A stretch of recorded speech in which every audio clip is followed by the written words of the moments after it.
नमस्कार, news update में आपका स्वागत है। मैं हूं आपके साथ सिमरन मिश्रा। बढ़ते हैं खबरों की ओर।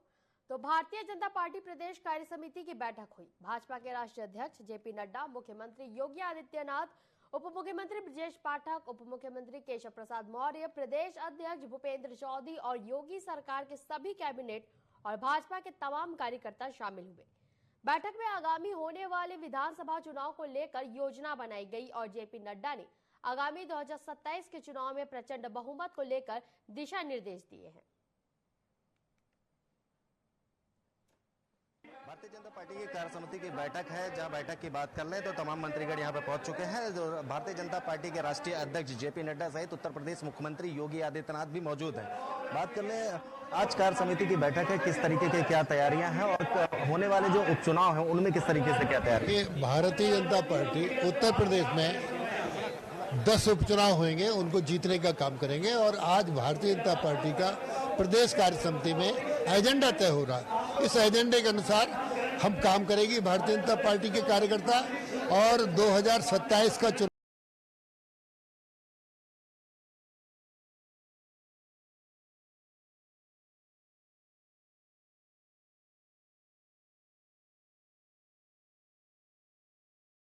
चुनाव भी प्रचंड बहुमत से जीतेंगे। अच्छा, अभी होने वाले हैं। देखिए, राजनीति में उतार चढ़ाव आते थे, भारतीय जनता पार्टी ने इसे गंभीरता से लिया है और आगे आने वाले समय में हम प्रचंड बहुमत से जीत हासिल करेंगे। देखिए जी, हमारे बीच में मंत्री जिन्होंने साफ तौर पे कहा कि जो भारतीय जनता पार्टी आने वाले जो विधानसभा चुनाव होने वाले हैं 2027 में, उसमें एक बार फिर से सरकार बनाएंगे और प्रचंड बहुमत सरकार बनाने के वही दावा किया। कैमरा पर्सन मोहित अपहरण कांड को राजनीतिक रंग दे दिया गया है। सदर विधायक महेंद्र यादव और रुधौली विधायक राजेंद्र चौधरी सहित सैकड़ों लोग शास्त्री चौक पर जमा हुए और मोहित की बरामदगी के साथ अभियुक्तों की गिरफ्तारी को लेकर प्रदर्शन किया।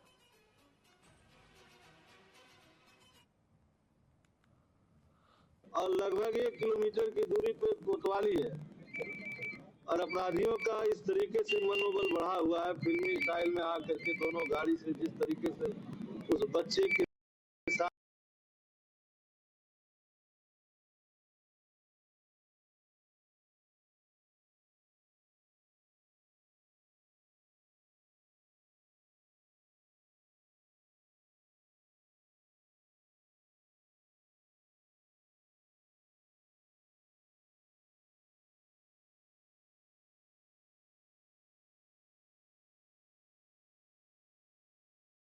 मारपीट ले गए, कितना मारे पीटे बच्चा। और उनसे हम लोगों ने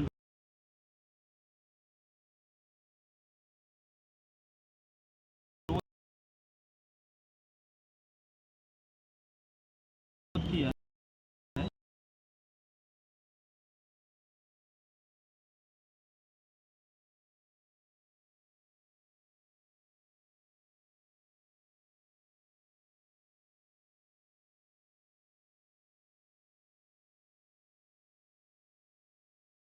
तो उनके साथ में कई ऐसे सपा के कार्यकर्ता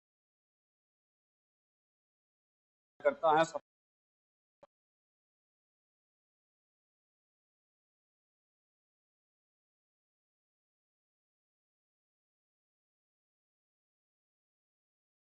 को लोग उठाए हैं, अगर उनकी गिरफ्तारी नहीं हुई तो हम लोग धरना प्रदर्शन करेंगे। 24 घंटा बीत जाने के बाद मोहित यादव की जो ना मोहित यादव मिले, ना उनके जो लोगों ने उनको उठाया है, जो लोगों ने उनका अपहरण किया है, ना वो मिले। इसको लेके यहाँ पे जो जिला अध्यक्ष हैं और यहाँ सदर से विधायक महेंद्र नाथ यादव जी वो धरने में बैठे हैं। यादव जी, अभी 24 घंटा बीत गया, आपने अल्टीमेटम भी दिया था, उसके बावजूद भी ना गिरफ्तारी हुई है अपहरणकर्ताओं का और ना जो मोहित यादव अभी उनकी बरामदगी नहीं हुई है। मोहित यादव यही टिकौरा दत्तू राय में किराए के मकान पे रहता था। उसके घर से 500 मीटर की दूरी पे गांधीनगर चौकी है, 700 मीटर की दूरी पे रोडवेज की चौकी है, 1 किलोमीटर पे कोतवाली है। दिन दहाड़े जो है अपराधी आते हैं, दरवाजा तोड़ते हैं, मारपीट करते हैं, उसको लाद करके ले जाते हैं। शहर से थोड़ी दूरी पे एक गांव है, उस गांव में पुलिस लेकर 112 नंबर और जो वहाँ फोन हुआ, पुलिस अगर तत्काल एक्शन में आ गई होती तो मोहित यही चंगरवा गांव में मिल गया होता। अपराधी यहाँ से चंगरवा गांव में ले गए, घंटों उसके साथ मारपीट किया, उसके बाद वहां से लेकर के उसको जो है कहीं और लेकर के गया और अभी तक पुलिस नहीं मिल रही है। ये तो पूरे जान करके घटना करा दी। इतना देर हो गया, अभी तक कोई सुराग हो रहा है।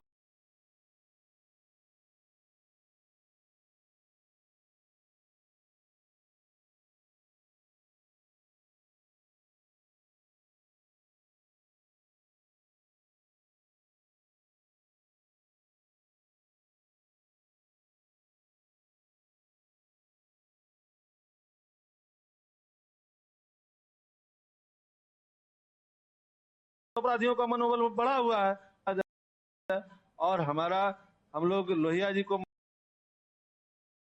मारने वाले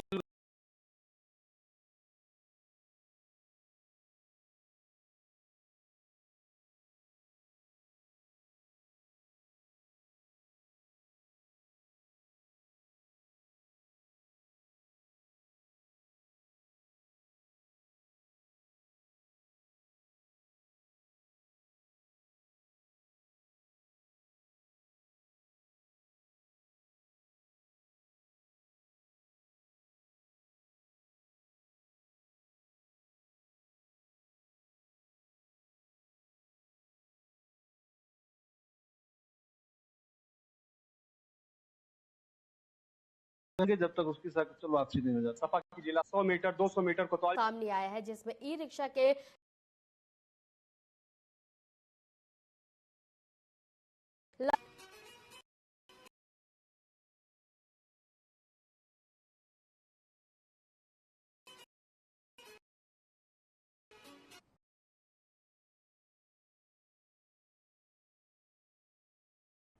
यूपी के बुलंदशहर में एक वीडियो सोशल मीडिया पर जमकर वायरल हो रहा है।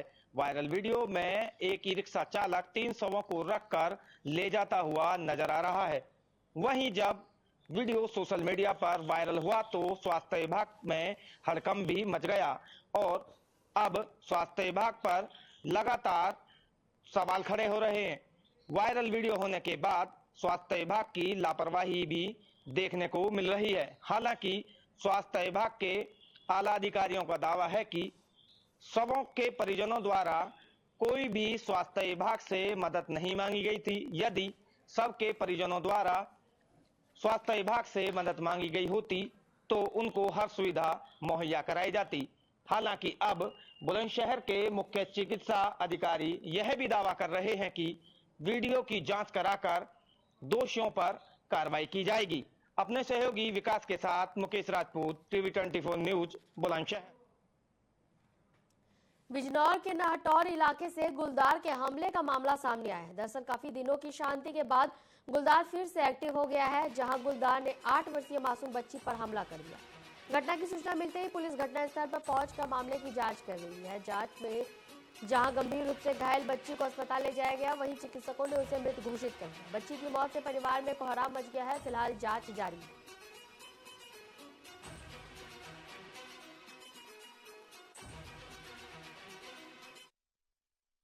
जंगल को जा रहे थे ये अपनी मम्मी के साथ। अच्छा। चारा लेने के लिए बस एक में से निकला और बस इसको बच्चों को दबोच दिया गुलदार ने। 15 मिनट में हम वहाँ से लेके इसको यहाँ आ गए तुरंत। मगर इस बच्ची में कुछ उतना बचा नहीं था, तो अब डॉक्टर भी क्या करते हैं। क्या नाम बच्ची का? दिव्यांशी। कितनी उम्र होगी इसकी? उम्र करीब 8 से 9 वर्ष है। तो पढ़ती थी? जी पढ़ती थी, शायद 4th क्लास में। इसके पापा का नाम क्या है? मुकेश।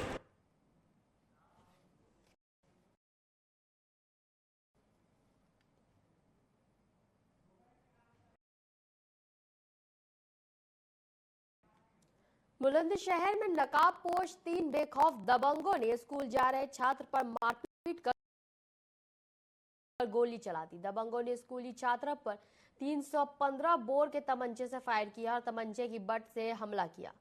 छात्र ने खेत की तरफ भागकर अपनी जान बचाई। नकाबपोश दबंग घटना को अंजाम देकर फरार हुए। मामला ये थी, मैं स्कूल को आ रहा था, 3 जने थे, बाइक पे थे। उन्होंने आगे पहले कॉलर पकड़ाए, फिर मतलब मेरे में उन्होंने घूसा भी मारे हैं और बट मारी है और मेरे ऊपर फायरिंग की है। अच्छा, बट कौन सी कैसी? वो 315 का कट्टा था। अच्छा, कितने लोग थे वो? 3 लोग थे, तीनों के पास थे और तीनों ने अपना मुंह काले से बांध रखा था, कपड़े से, काले कपड़े से। कोई लड़ाई या कोई चीज? नहीं, मेरे साथ आज तक ऐसा कुछ भी नहीं हुआ।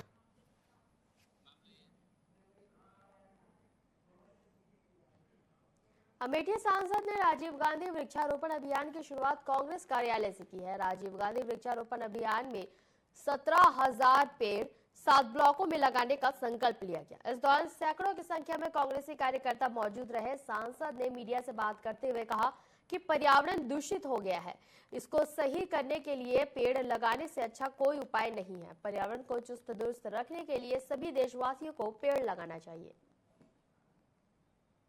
बूथों पे लगभग 17,000 पेड़ों का एक समय में 1 तारीख के दिन हमारे जो कांग्रेस पार्टी के प्रदेश अध्यक्ष हैं अजय राय जी के निर्देश पे, अमेठी के माननीय सांसद किशोरीलाल शर्मा जी के निर्देश पे, हमारे अमेठी के जो जिला अध्यक्ष हैं प्रदीप सिंघल जी के निर्देश पे, यहाँ पे कार्यालय के साथ साथ कार्यालय पे हमारे सांसद जी के साथ शुभारंभ हुआ। ये पर्यावरण की रक्षा के लिए हमारा एक प्रयास है कि इसके अंदर हम लोग आज 17,000 पेड़ 17 ब्लॉकों में लगा रहे हैं। ये हमारे अध्यक्ष जी का ये था, वहाँ पीसीसी से कार्यक्रम आया हुआ था, उसका हमने थोड़ा विस्तृत रूप से अमेठी में उसको करने का प्रयास किया है। तो हमने पहले सारे बूथों के ऊपर हर ग्राम सभा में हम लोगों ने पेड़ पहुँचाए हैं पहले, उसके बाद इसको इनिशिएट किया। 4 दिन से हम इस एक्सरसाइज में लगे। समिति की बैठक हुई जिसमें भारतीय जनता पार्टी के राष्ट्रीय अध्यक्ष जेपी नड्डा और सीएम योगी समेत तमाम नेता और कार्यकर्ता शामिल हुए। इस दौरान आगामी विधानसभा चुनाव को लेकर योजना बनाई गई। साथ ही जेपी नड्डा ने सभी कार्यकर्ताओं को दिशा निर्देश देते हुए कहा कि आगामी 2027 के चुनाव में प्रचंड बहुमत के साथ जीतना है।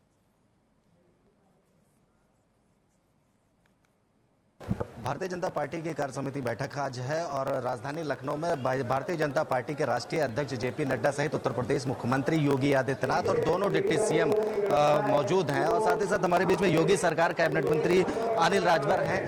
सर, आज कार्य समिति बैठक है, क्या कुछ तैयारी है? जो अभी चुनाव होने वाले हैं उनको लेकर के भी क्या? देखिए, जब भी कार्य समिति होती है तो अस्थायी रूप से जो राजनीतिक, आर्थिक और सामाजिक हमारे प्रस्ताव जो पास किए जाते हैं उसके साथ साथ सामयिक विषयों पर भी चर्चाएं होती हैं। तो स्वाभाविक है कि जो हमारे आने वाले बाई इलेक्शन हैं, जो आने वाला 2027 का चुनाव है, उसके लिए तो पार्टी रोड मैप लेकर आएगी। तो प्रस्ताव पास हुआ है, अभी माननीय राष्ट्रीय अध्यक्ष जी का मार्गदर्शन मिलने वाला है। जिस तरह का विषय निकल कर आएगा, जिस तरह का मार्गदर्शन मिलेगा, उसके आधार पर हम जनता के बीच में जाएंगे। बात कर लें लोकसभा चुनाव में जिस तरीके से उत्तर प्रदेश में कम सीटें आई, उसको लेकर के कि भारतीय जनता पार्टी किस तरीके से तैयारी में, क्योंकि अभी 10 सीटों पर उपचुनाव भी होने हैं, क्या कुछ तैयारी है?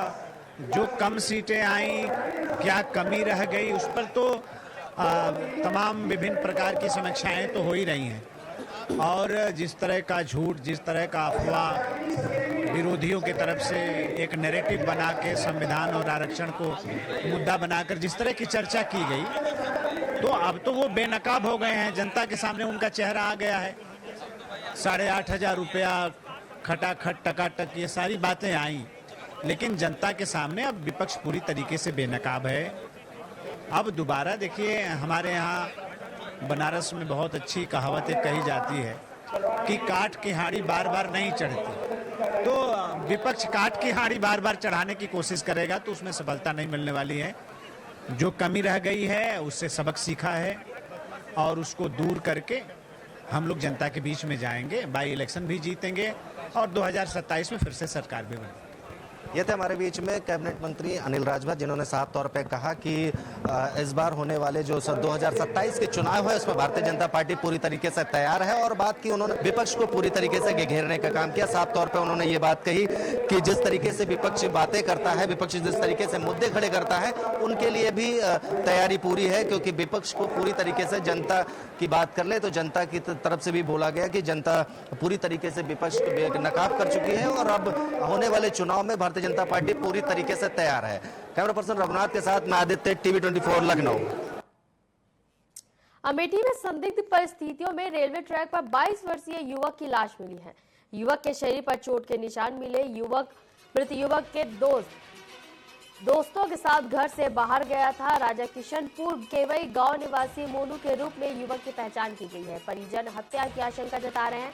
युवक लुधियाना में मजदूरी का काम करता था। महज 5 दिन पहले ही गांव आया था। पुलिस सूचना मिलते ही मौके पर पहुंची और शव को कब्जे में लेकर पोस्टमार्टम के लिए भेज दिया है।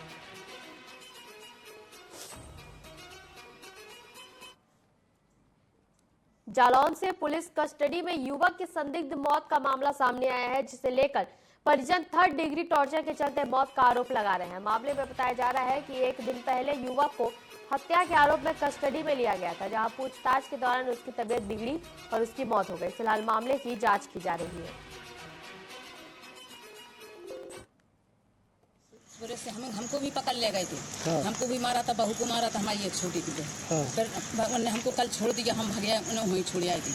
अच्छी खासी हटी खूब। और आज बोले जाने कितनी बार खत्म, अब बहू के वाली आई, दुकान लगे कि वो खत्म हो गए हैं। मृतक की वीडियोग्राफी से डॉक्टर्स के पैनल से पोस्टमार्टम कराया गया।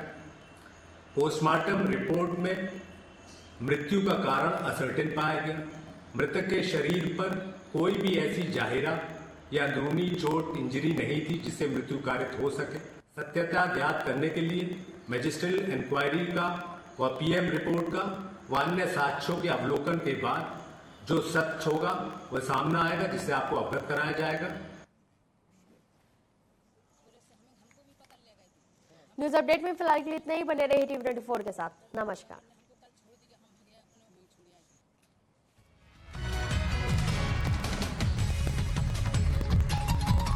भी नहीं आता अपने दर्शकों से हमारा है ये वादा। टीवी 24